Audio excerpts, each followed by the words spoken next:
कभी सोचा है बच्चों कि जो टीचर तुम्हें क्लैट पढ़ा रहे हैं या फिर तुम्हें क्लैट के लिए स्ट्रैटेजी सिखा रहे हैं, अगर खुद वो क्लैट एग्जाम देते इस साल तो वो खुद क्या करते?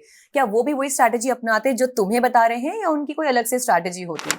मैंने भी इस बारे में सोचा बच्चों, और मुझे ऐसा लगा कि अगर इस साल मैं क्लैट की एस्पिरेंट होती तो मैं भी 4-5 ऐसी चीजें हैं जिनको कभी भी किसी भी हाल में मिस करके नहीं जाती, चाहे मुझसे कोई कुछ भी कहता।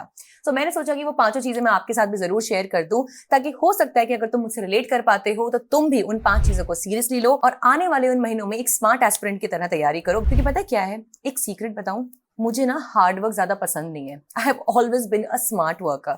आई नो बच्चों, स्मार्टनेस के साथ हार्ड वर्क बहुत इंपॉर्टेंट होता है, पर कैसे आप अपने हार्ड वर्क को स्मार्टली इंप्लीमेंट कर सकते हो, that actually creates all the difference. और पता है क्या बच्चों, इस वीडियो में जो मैं 3rd नंबर की रिसोर्स आपको बताने वाली हूँ, आई कैन गारंटी यू कि पूरे के पूरे यूट्यूब पे मेरे अलावा उस रिसोर्स की बात आपसे कोई और कर ही नहीं सकता। And it is only me who is going to tell you about that 3rd thing और 3rd स्टेप और 3rd रिसोर्स, जिसको मैं डेफिनेटली यूज करती अगर मैं एक क्लैट एस्पिरेंट होती। सो लेट्स सी वो कौन सी 5 चीजें हैं जो मुझे मेरे ड्रीम एनएलयू तक पहुंचाती इसी साल। So let's get started. बहुत क्विकली मैं बताती हूँ बच्चों की वो 4-5 कौन सी चीजें हैं जिनके बिना मैं तो अपनी क्लैट की तैयारी बिल्कुल नहीं करती। नंबर 1 बच्चों इस कॉन्सेप्चुअल क्लैरिटी। मतलब बच्चों, मैं उन एस्पिरेंट्स में से हूं कि जब तक मुझे कोई कॉन्सेप्ट ढंग से समझ ना आ जाए, और वो क्लैट के लिए इंपॉर्टेंट भी होता, मैं उस कॉन्सेप्ट को छोड़ती ही नहीं। मतलब ऐसा नहीं है कि मैं उस चीज को ईगो पे ले लेती या फिर ऐसा होता कि कि मुझे तो पढ़ना ही पढ़ना है। अगर मुझे पता है कि रेशियो एंड प्रोपोर्शन क्लैट के लिए इंपॉर्टेंट है और मैं इसमें वीक हूं, आई विल मेक श्योर कि रेशियो एंड प्रोपोर्शन मेरा भी स्ट्रॉन्ग सूट बने। एटलीस्ट इतना तो बन जाए कि मैं उसमें से बेसिक बेयर मिनिमम मार्क्स लेके आऊं। सो बच्चों, मेरे लिए जो पहला स्टेप रहता या सबसे इंपॉर्टेंट मेरे लिए गाइडलाइन होती, वो होती to clear my concepts like a topper. जब आपको सब कुछ आपके फिंगर टिप्स पे हो। अब बच्चों, इसमें चाहे इंग्लिश हो, सीआर हो, मैथ्स हो, लीगल हो, करंट अफेयर्स हो, कुछ भी हो, मेरे लिए कॉन्सेप्चुअल क्लैरिटी बहुत इंपॉर्टेंट होती। सो अगर अभी तुम भी ना स्ट्रगल कर रहे हो कॉन्सेप्चुअल क्लैरिटी में, तुम मॉक्स देने तो बैठ जाते हो, पर तुम्हें अच्छे से पता है अंदर ही अंदर कि यार ये ना इंपॉर्टेंट टॉपिक है कॉन्स्टिट्यूशन का, मैंने इसको भी नहीं पढ़ रखा, then you need to introspect बच्चों। क्योंकि बहुत कम टाइम अब क्लैट के लिए बचा है। एटलीस्ट उन टॉपिक्स को लिख के रखो और खुद से आईने में देख के ऑनेस्टली ये बात एक्सेप्ट करो कि यार ये टॉपिक इंपॉर्टेंट है और ये टॉपिक मुझे नहीं आता है, इसको मुझे पढ़ना पड़ेगा। आई नो बच्चों, तुम में से बहुत सारे इस बात पे भी स्ट्रगल करते हैं कि मैं कहां से अपनी कॉन्सेप्चुअल क्लैरिटी करूं, बुक से पढ़ता हूं तो समझ में नहीं आती, पीवाईक्यू देखता हूं तो समझ में नहीं आती।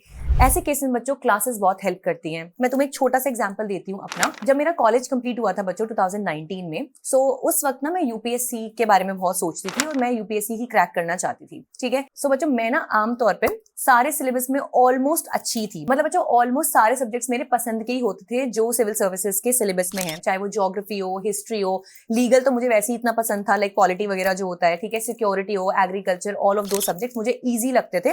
मुझे लगता मैं खुद से पढ़ लूंगी तो मेरा हो जाएगा। ठीक है, एक सब्जेक्ट ऐसा था बच्चों जहां पे मेरे आंसू निकल जाते थे, मतलब सोच के भी मुझे डर लगता था, एंड दैट सब्जेक्ट बच्चों वाज इकोनॉमिक्स। सो एक्चुअली वो इकोनॉमी उसको कहते हैं, Indian economy in civil services exam.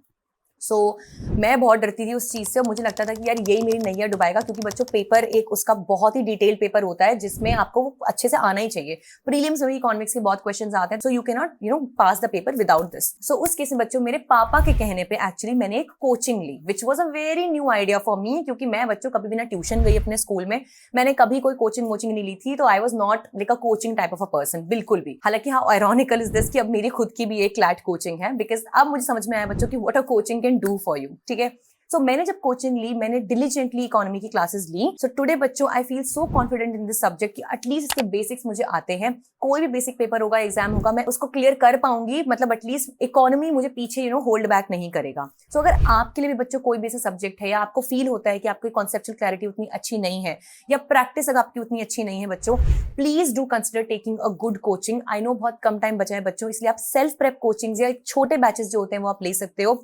Just like बच्चों जो हमारा भी एक स्वयं बैच है, आप उसे कंसिडर कर सकते हो। व्हाई? बिकॉज उसमें सारा आपका कॉन्सेप्ट क्लियर है बच्चों, सारी क्लासेस उसमें है, सबकी रिकॉर्डिंग्स आपको मिलेंगी, सबके प्रैक्टिस क्वेश्चंस आपको मिलेंगे, मॉक्स आपको मिलेंगे, एंड अपार्ट फ्रॉम दैट बच्चों वो बहुत ही पॉकेट फ्रेंडली बैच है। तो ऐसा नहीं है कि 5 ही महीने या 4 महीने बचे हुए हैं तो आपके लिए कोई 15-20 हजार का बैच आएगा या 30 हजार का बैच आएगा just for such less time.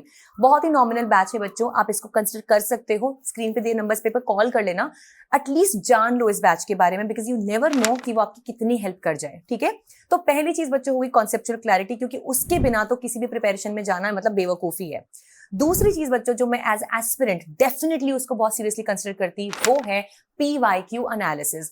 मेरे लिए तो बच्चों एक बड़ा स्वीट स्पॉट है। मुझे कोई भी एग्जाम को समझना होता है या कुछ भी उसमें पढ़ाना होता है, उसको देखना होता है, मैं लास्ट 5-6 ईयर्स के पेपर्स उठाती हूँ और उनको सॉल्व करने की कोशिश करती हूँ। सॉल्व समझते हो कि मैं लाइक एन एस्पिरेंट उस पर बैठती हूँ और I try to solve the questions. तब जाके मुझे पता चलता है कि मैं कितने पानी में हूँ। मैं ये बोलना बहुत आसान होता है, क्लैट 26 तो बड़ा हलवा पेपर आया था, 25 का पेपर भी बड़ा ईजी है, पता नहीं इनको पेपर बनाना नहीं आता, ये वो। सॉल्व करके देखो एक बार, खुद समझ में आ जाएगा कि पेपर एक्चुअल में कैसा फील होता है। क्योंकि बच्चों पेपर की डिफिकल्टी जो होती है ना, वो क्वेश्चन के डिफिकल्टी से नहीं होती है ऑल द टाइम। कई बार वो कितना लेंदी पेपर था, कितना कम टाइम एक एस्पिरेंट को मिला उसको सॉल्व करने के लिए। 120 मिनट में 120 क्वेश्चंस भाई आसान नहीं होते हैं, ठीक है। तो दूसरी चीज, अगर मैं एस्पिरेंट होती तो मैं PYQs को बहुत सीरियसली लेती। इसका मतलब या तो मैं एक कंपेंडियम को फॉलो करती, मैं तो यही करती बच्चों, तो मैं एक PYQ कंपेंडियम खरीद लेती जहां पे मुझे पास्ट ईयर पेपर्स, उनके एक्सप्लेनेशंस, उनके आंसर की सब कुछ मिलती और उन्हें प्रॉपरली सॉल्व करती और देखती कि भाई सिलेबस क्या क्या है। इसी के थ्रू एक्चुअली मैं एग्जाम के सिलेबस को भी समझती, एग्जाम के पैटर्न को भी समझती। नाउ थर्ड थिंग जिसको मैं बिल्कुल भी इग्नोर नहीं करती, वो है बच्चों एक स्टडी कम्युनिटी। इसको कई लोग बहुत हल्के में लेते हैं, उन्हें ऐसा लगता है कि यार हम सिर्फ डिस्टर्ब हो जाते हैं बाकी एस्पिरेंट्स को देख के, मुझे सिर्फ अपने आप से कंपीट करना है। इट इज ट्रू, 5-4 महीने या जब भी आप प्रिपेयर कर रहे हो ना बच्चों, उस टाइम आपको खुद से ही कंपीट करना है। बट एग्जाम के डे पे आपको 70-80 हजार एस्पिरेंट से कंपीट करना है जो उस दिन आपके साथ बैठ के पेपर दे रहे हैं। आ रहा है कुछ समझ में?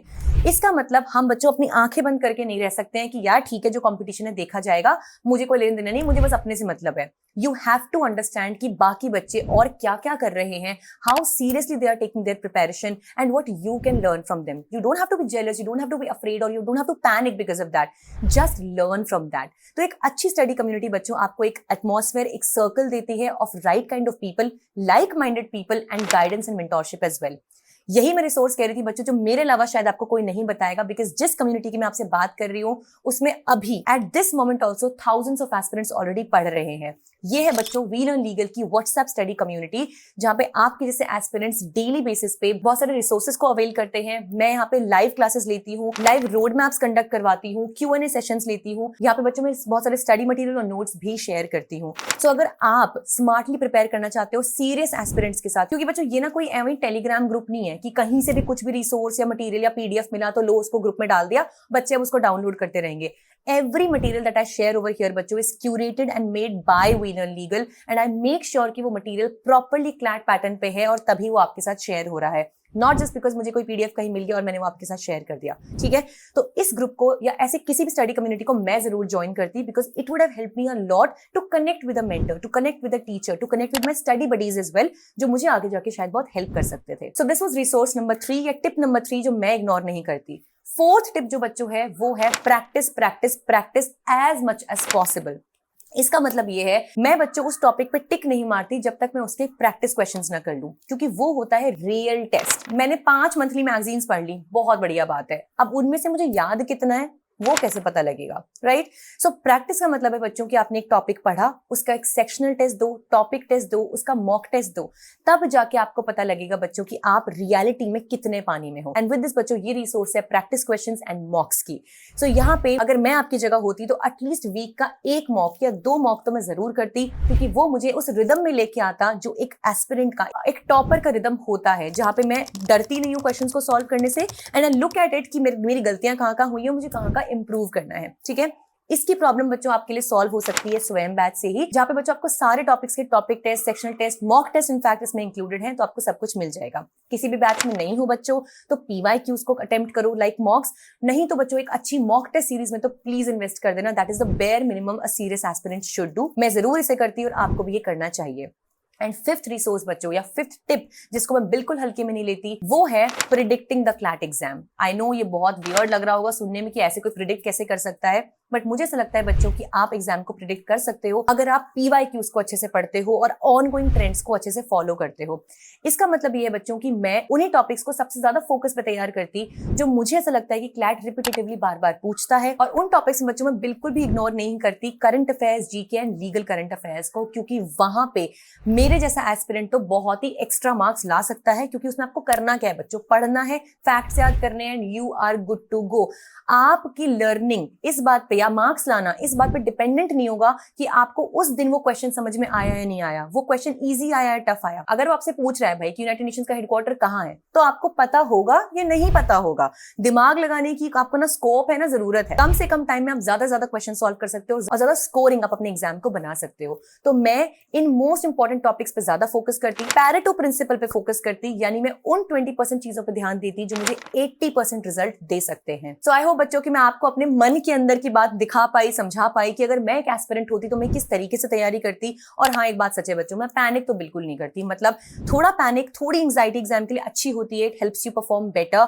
बट इससे ज्यादा अगर मैं सोचूं कि मेरा क्या होगा, मैं तो बर्बाद हो जाऊंगी जिंदगी में, मेरा कुछ नहीं होगा, ऐसा मैं कुछ नहीं सोचती हूँ। बिल्कुल फ्री माइंड से इंजॉय करते हुए मैं पढ़ाई करती हूँ और वो मुझे हमेशा अच्छा रिजल्ट देते हैं बच्चों। ठीक है, सो आई होप कि this video was helpful for you and हो जाएगा। आई एम टेलिंग यू, इन चीजों को फॉलो कर लेना, मेरा व्हाट्सएप ग्रुप ज्वाइन कर लेना, स्वयं बैच को चेकआउट करना बच्चों। अगर कहीं भी अपनी प्रिपरेशन में अटक रहे हो, this is all you need. So with this I will see you in another videos and all the best everyone. Subscribe कर लेना इस चैनल को अगर ये वीडियो अच्छी लगी है तो। Bye guys.